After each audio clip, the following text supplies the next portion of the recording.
Welcome to Diverse Perspectives. I'm your host, Leena Sharma Seth. As always, we open with a land acknowledgement, and so we take a moment to do that now. Ojo, Sego, Tanshe, greetings.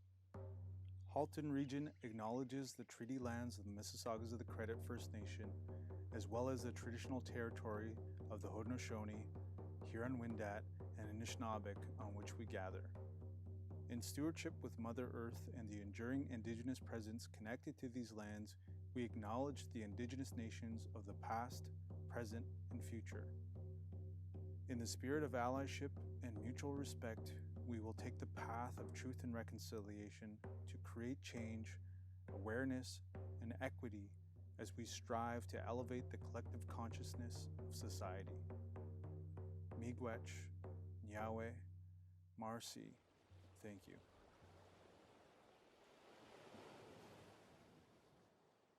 I'm excited to continue a conversation with my next guest, Patty Krawec, author of Becoming Kin, writer, podcaster. Patty is an Anishinaabe and Ukrainian writer from Lac-Seul First Nation. She's the co-host of the Medicine for the Resistance podcast and co-founder of Nikaaganan Foundation, which collects funds and disperses them to Indigenous people and organizations. Her work has been published in Sojourners and Canadian Living. She's active with the Fort Erie Native Friendship Center and Strong Water Singers. Krawec is a member of Chippewa Presbyterian Church and lives in Niagara Falls, Ontario. Welcome back, Patty. Oh, thanks for having me back. So continuing to kind of explore the important themes and conversations that you're opening up in Becoming Kin, I wanted to turn our attention to this idea of community. And again, I think about the work that many people think is truth and reconciliation, and what I am learning as a settler, as someone who's on the journey to try and embody and live the truth, the calls from the truth and reconciliation, and what it means to be a good settler, if that's even possible.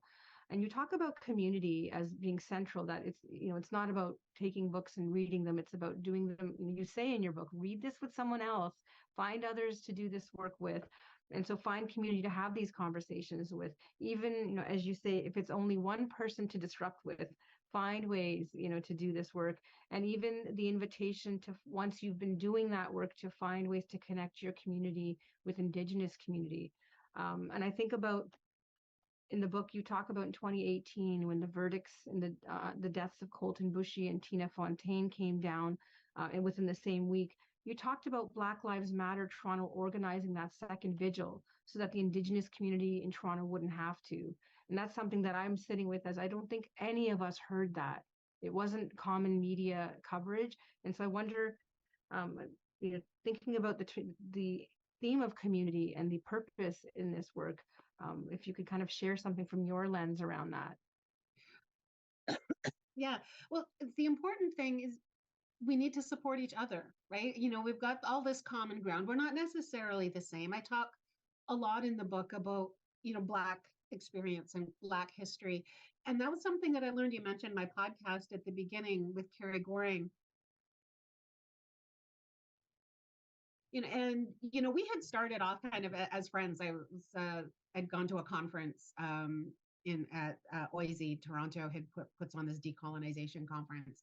And one of the workshops that I went to challenged participants to speak to their clients, their colleagues about race. And I had been doing social work at this point for about 16, 17 years, most of that in child welfare.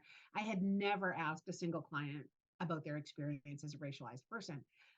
So I didn't know. And so these conversations were very awkward. And Carrie was caring for her grandchildren at the time.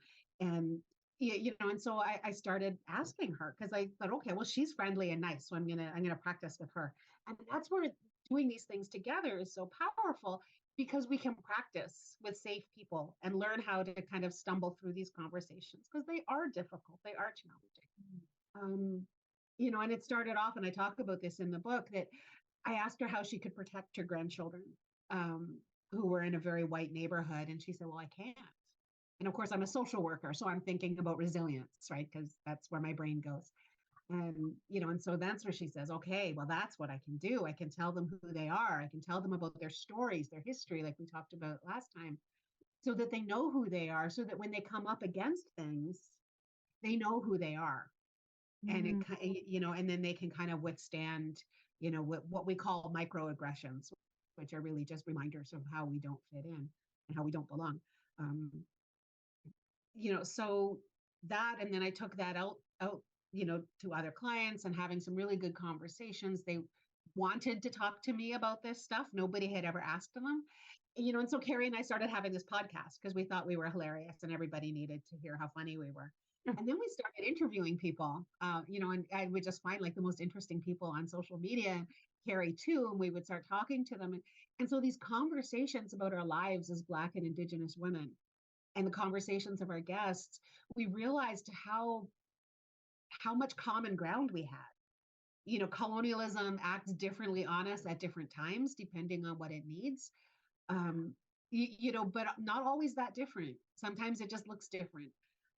But at its root, it's really not that different. And so that's where I kept weaving that into the book, because it's really important that we work together, and that we and that we kind of collaborate on things. And then also, a couple of years ago, when the graves of the children at the residential school started to be talked about more, and it wasn't that they had just been initially found. I mean, the Truth and Reconciliation Commission report has an entire section on them. One of the calls to action was the request for money, for funds to look for them at the school outside of Brandon, Manitoba. They've been using ground penetrating radar for some time. So I don't know what it was about this particular find that captured the Canadian imagination the way that it did, but it did. And then that exploded all kinds of other news. And that was another time where we just were having vigil after vigil. And then, and then there was Nakba week, for the Palestinians, and then Israel's shot, and so it was just like, it was us or them, one week after another. Yes. And we spoke at each other's vigils, because the need for solidarity and for relationship between our various peoples is so important, between our various groups. And we can talk about diversity and inclusion, but what are we seeking inclusion into? Are we seeking inclusion into a colonial state that just means harm for other people? Or are we seeking inclusion into relationships with each other where we can build something? We can build something that's more equitable, that is equitable. I mean, I don't even think we can make this state equitable. Yeah, I remember in the book you talked about, like, you spoke at a memorial for the 2017 mosque shooting in Quebec City, and I think I haven't seen a lot of that in my I'm going to say my limited view and it really inspired me when I think about what does it mean to say that we're building solidarity across difference, but to embody it. And to me, it was a deep breath there when I was reading that part of it. And just that recognition that really, I think about the convoy, and I know that's probably like a bit of an out there, but I think about the experience where about a year ago, where the feeling of othering and there seemed to be a huge gap that became very apparent for a lot of people around. Okay, if you are someone who supports the convoy, then I can't talk to you because I don't. And again, I might be projecting some of my own experience, because I felt my limits as someone who does this work and as someone who prides themselves on trying to see the humanity in everyone, even if mine isn't seen by another person. I struggled in that moment.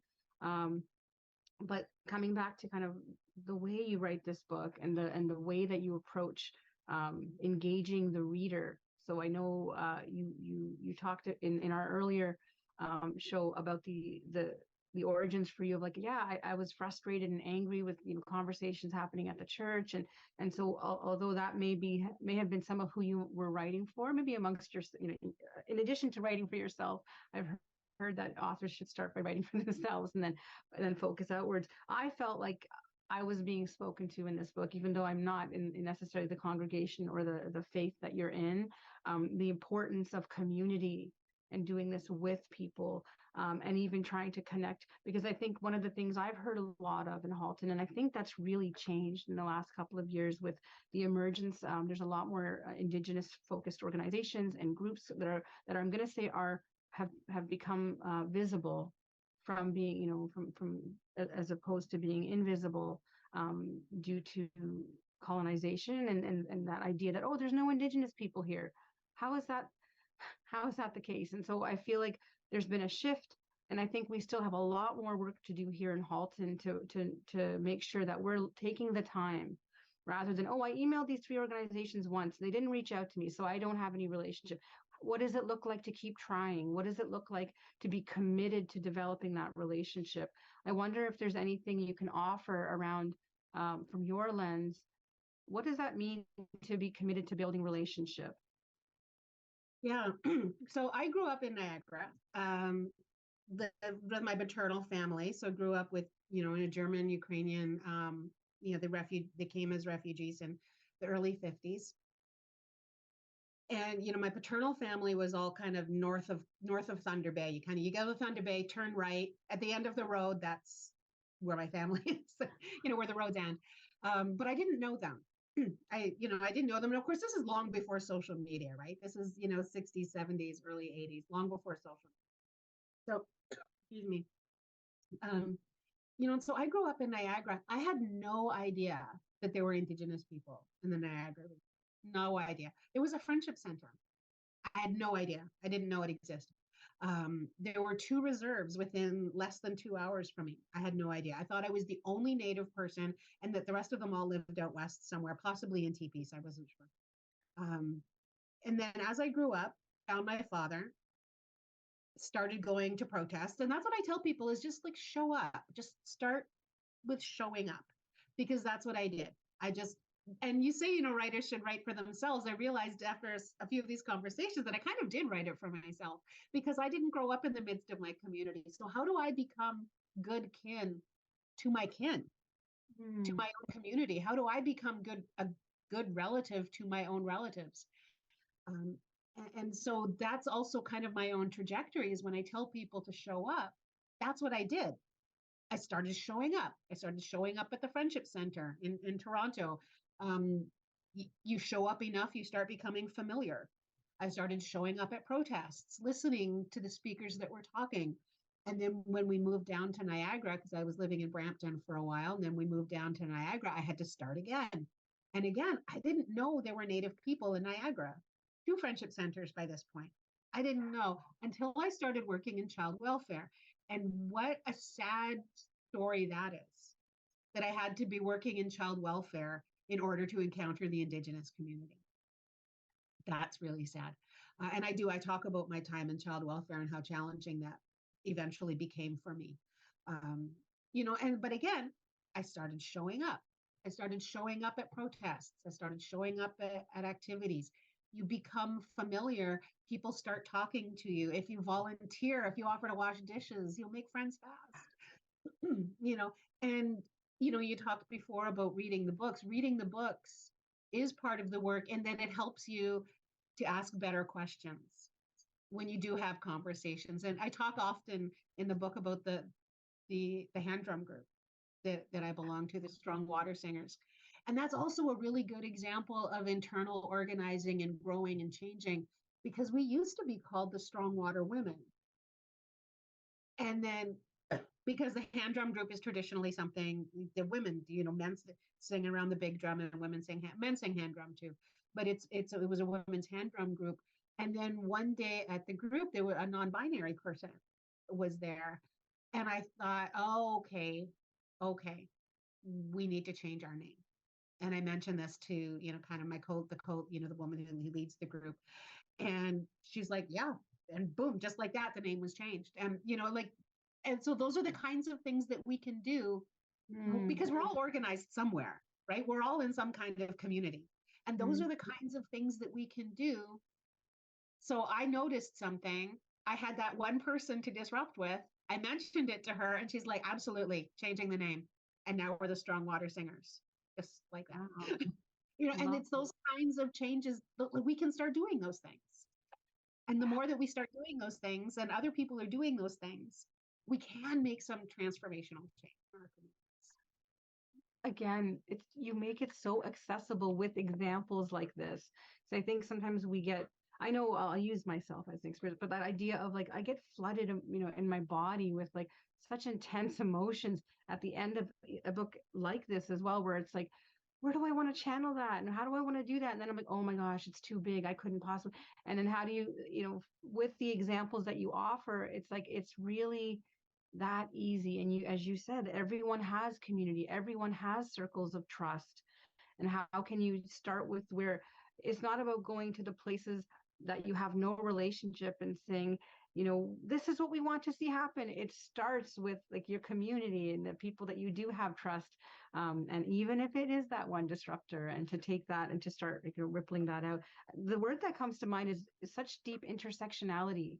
Your book really does touch on or just amplify and just embody what does it mean to do this work in a way that acknowledges the intersectionality, that there is no single story of oppression, that if we dig deep enough, the roots of so many movements in terms of where we think the injustice is rooted in, it's like that idea of it's all of us against the problem. That's kind of something I try to keep in my mind when I'm navigating situations or looking at situations where it can feel like we should be, that one person being supported means another person isn't. And that how do we refer that's the binary that's not actually real. It's not actually about someone's support means someone loses. It's when it actually is win-win, it's possible. And that's kind of something I take away, that it's another touchstone of how do you embody that. And another so I don't know if there's anything you want to say about intersectionality. You've kind of been saying it all the way through, but is there anything, and I don't know if that was an intention of yours to keep lifting up the fact that intersectionality is, that it's actually impossible to do this work well and to see transformation without kind of, am I right? And that's kind of one of the threads I was picking up from the book. I don't know if it was deliberate or not. It might just be a reflection of my relationships and of kind of the broad reading and the way that I try to, we can drag Twitter all day, but I do try to use it intentionally and find people and communities and ideas that I may not otherwise encounter in my day-to-day life. And so what can I learn from them? And it very much is that posture of, what good news do you have for me? What do you have to teach me and to help me understand my stories better? Because it's not that like I've been spending a lot of time on Jewish Twitter for a while because kind of learning a lot, and it's not that I need to become Jewish. Learning their stories and learning how they read their stories helps me understand other stories differently, and in ways that build community and that are more helpful. And we all have access to power in some way, right? And so that's, I think, we exist in complicated ways. We all have areas where we're experiencing oppression, but we also have areas where we have access to power. And those areas shift depending on where we are. And so, Jim, I think, we think about webs, the dream catcher and the webs and the circles. And so I think, we're at different places, and depending on what's getting pulled, I might be the right person to speak to something, and another time I might not be. And it's always about that posture. What do you have to teach me? What do you have that I can then help me understand my stuff better and help us build? I'm very interested in world building. I don't mind, things that may need to be torn down, but I don't know. I think that stuff is just going to fall apart. The center can't hold. So I'm more concerned about, what am I building? What are we building for whatever comes next? Yes. And that's, whatever we're building, whatever we're doing now is preparing us for whatever comes next. And so what kind of world do I want to live in? Well, that needs to reflect what I need to reflect that in the relationships that I'm building now. And so, so reaching out to an organization and saying, hi, I need a Native person to do whatever, that's not relationship building. Showing up and showing up and showing up, and then saying to somebody that you have met, hey, I need this thing for my organization. Can you recommend somebody? That's build. People always say, well, there aren't any Native people to be on my board because I've asked and nobody's interested. And it's, well, are you asking one of the same three people that get asked for everything? Because there's thousands of us. And have you made the space safe enough? Like, have you earned the right to even ask someone to come? Like, that is kind of, I love that so much. And the other kind of thread, so, and I love that you're like, I don't know if that was intentional, but like that is one of the threads I took away of like what embodied intersectionality rather than like weaponized intersectionality. Like that's something that I think about, that sometimes it's like, well, bringing up intersectionality can be about, well, your struggle doesn't belong here. It can be and I felt like you were basically making the case for like, well, if all of our struggles aren't included, whatever we try to do in the future isn't going to stick. So I really appreciate it. That's one of the things I really took away. And the other one was this idea of reclamation. And so there was you talk about in the book this idea of like some people who are like really desperately trying to find, as a part of their own, as they realize all of the harm and the complicity as maybe white-bodied or settler-bodied folks, that sometimes there's this quest to try to find that connection of like, I'm 2% Indigenous, or like, when we talk about reclamation, what could that look like? And my heart was asking you, what have you been in a position to reclaim through writing this book? But I'm also wondering, when you wrote those pieces, were you thinking about what folks could be reclaiming? That isn't, I'm going to find my Indigenous relative. So it's two questions I'm asking. Yeah, well, I mean, because early in the book, I talk about Europe colonizing itself. And that's actually a problematic way that we talk about Europe, is as if Europe is all whiteness. And it's not, it never has been, right? I mean, Europe has always had North Africans and Spanish and, and Jewish people and Roma and, people that we would call East European. Like, Europe has always been a diverse, complicated place. But when we talk about the Europeans, everybody's mind goes to whiteness. And so, and so it really is looking back at your own history and kind of unpeeling the whiteness off your own history. And who are you? Picking up your own bundle. And yeah, maybe you do have, if your family's been here for, 100, 200 years, chances are you've got a Native ancestor back there. But that you don't have to take that on as your entire personality. You can find other ways to honor it. I've got a great grandfather who's Irish. I'm not going to go back to Ireland and start telling everybody I'm Irish, but I can honor Isaiah by acknowledging, and by aligning with, in solidarity with Irish peoples who are, opposing their own the forms of colonialism that they've experienced. And so our ancestors community is not always our community. I thought that was such a beautiful thing that this particular Twitter user said. But we can be in solidarity with each other. And am I really going to disrespect my German grandmother by pretending she doesn't matter? That I'm only Ojibwe? Am I really going to disrespect her in that way? She raised me, she loved me, she cared for me. My grandfather too. Am I really going to disrespect them like that? That's so wrong. And so we hold together these complicated threads of who we are. And then we can build honest relationships with each other. And we can look past, maybe there are legacies of harm in our families. What can we do to transform that? Do I have ancestors who owned slaves or displaced Indigenous people? I can make my work making sure that that's not still happening. I can undo the harms that they've done. Isn't that hopeful and transformative, rather than pretending it didn't happen? Absolutely. Absolutely. And just, I think about the healing that's made possible from that place that you're naming. So the question of like, is there anything that you feel like you've reclaimed in a different way? And again, you may have written this book from a place of like, you've done so much work already, but I'm curious that writing a book like this, has there been something that you reclaimed that you didn't realize that you hadn't, or that you needed to? I think, that's a really big question. And I'm just going to think about my drum group. That's all I'm going to think about, is because they're the ones who kept putting me in front of microphones.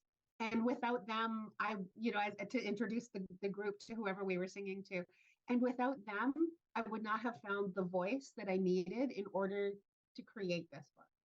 And in order to feel like I could step forward and talk about these things and say these things. And there are so many good books out there and so many good things happening.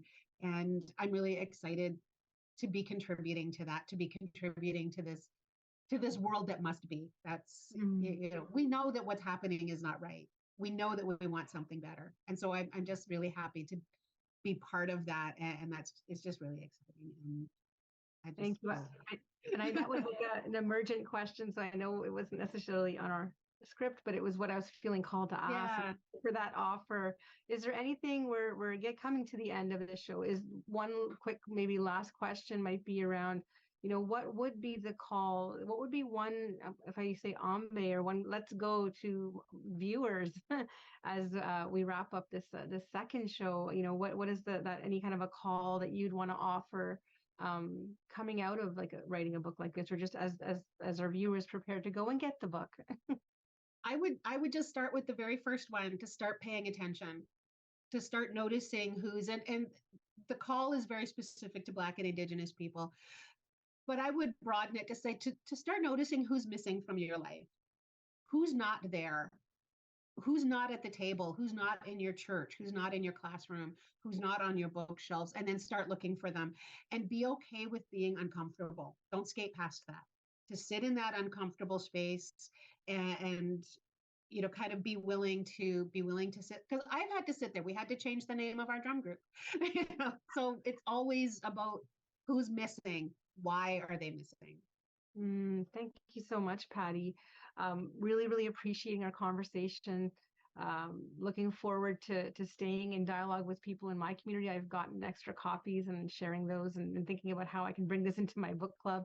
But really thanking my viewers, our viewers, for watching and for your great questions and suggestions for guests. Really appreciating that. Thank you so much, Patty, for giving us your time, and congratulations on such a fabulous book. And hopefully I can find other ways to get you back onto the show, because Medicine for the Resistance, the podcast, amazing. So yes, wishing everyone a great rest of your day. Thank you for watching. And always remember that diversity is a strength in our community. Until next time, we'll see you again soon. Thank you.